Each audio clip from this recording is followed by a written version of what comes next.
Hai, nama saya Desi, mahasiswi dari Fakultas Kesehatan Masyarakat Universitas Samratulangi Manado. NIM saya 191111101019. Di sini kita akan mengulas sedikit mengenai sistem informasi kesehatan. Sistem informasi kesehatan.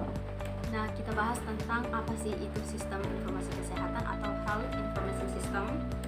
Menurut WHO atau Organisasi Kesehatan Dunia, SIK adalah upaya terpadu untuk mengumpulkan, memproses, melaporkan, dan menggunakan informasi serta pengetahuan kesehatan untuk mempengaruhi pembuat kebijakan, tindakan program, dan penelitian. Nah, di sini SIK, Sistem Informasi Kesehatan yang efektif dan terintegrasi adalah dasar dari sistem kesehatan yang kuat dan kunci untuk membuat keputusan kebijakan kesehatan yang efektif dan berbasis bukti yang konkret. Nah, selanjutnya kita membahas tentang HIS atau Health Information System, di mana pemerintah dapat menghasilkan informasi statistik yang berkualitas baik tentang status kesehatan masyarakat, penggunaan dan kebutuhan pelayanan kesehatan, merumuskan, memantau, dan mengevaluasi kebijakan kesehatan, dan mengukur kemajuan yang dicapai dalam penyediaan layanan kesehatan. Berikutnya kita akan membahas tentang komponen dan standar SIK. Yang pertama ada sumber daya. Nah, sumber daya meliputi staf yang terlatih, keuangan, dukungan logistik, dan teknologi khusus konteks. Sumber daya ini atau masukan ini harus ditempatkan dalam kerangka legislatif, peraturan, dan perencanaan yang lebih luas di suatu negara. Kedua, ada indikator. Nah, dasar dari rencana strategis, SIK harus mencakup seperangkat indikator inti dan target terkait yang dapat memberikan gambaran tentang determinan kesehatan, kondisi sistem kesehatan, dan status kesehatan penduduk. Ketiga, ada sumber data, seperti pencatatan sipil dan vital, meliputi kelahiran, kematian, dan penyebab kematian, sensus dan survei, catatan medis, catatan layanan dan pelacakan keuangan, serta sumber daya. Keempat, ada manajemen data, termasuk pengumpulan, penyimpanan, kualitas, aliran, pemrosesan, kompilasi, dan analisis data.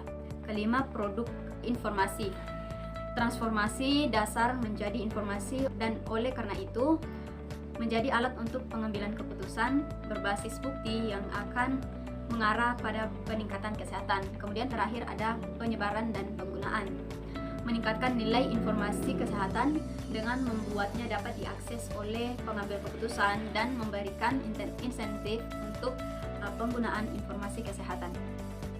Selanjutnya mengenai masalah dan tantangan SIK. Yang pertama, dipengaruhi oleh kekuatan sejarah, sosial, dan ekonomi. Sebagian besar HIS kompleks, terfragmentasi, dan tidak responsif terhadap kebutuhan pengguna. Kedua, yaitu kurangnya intervensi kronis dalam sistem pengumpulan, analisis, dan penyebaran serta penggunaan data. Ini artinya mereka tidak memiliki database terpusat, proses standar dan prosedur jaminan kualitas, keterampilan, data statistik, dan kapasitas sumber daya manusia sering diabaikan, terutama di negara berkembang dengan staf yang dibayar rendah dan tidak dihargai.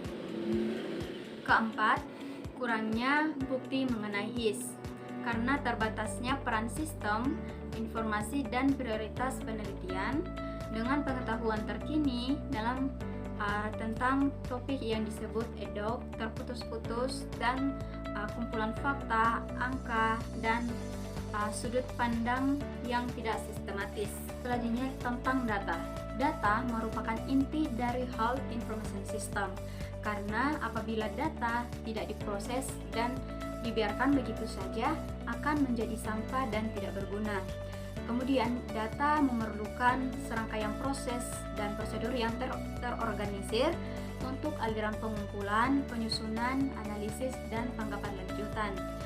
Ada faktor-faktor yang memengaruhi kualitas data, seperti pelatihan yang tidak memadai oleh para sumber daya, umpan balik terbatas dari pengguna terakhir, kurangnya pemahaman tentang pentingnya data dalam kesehatan.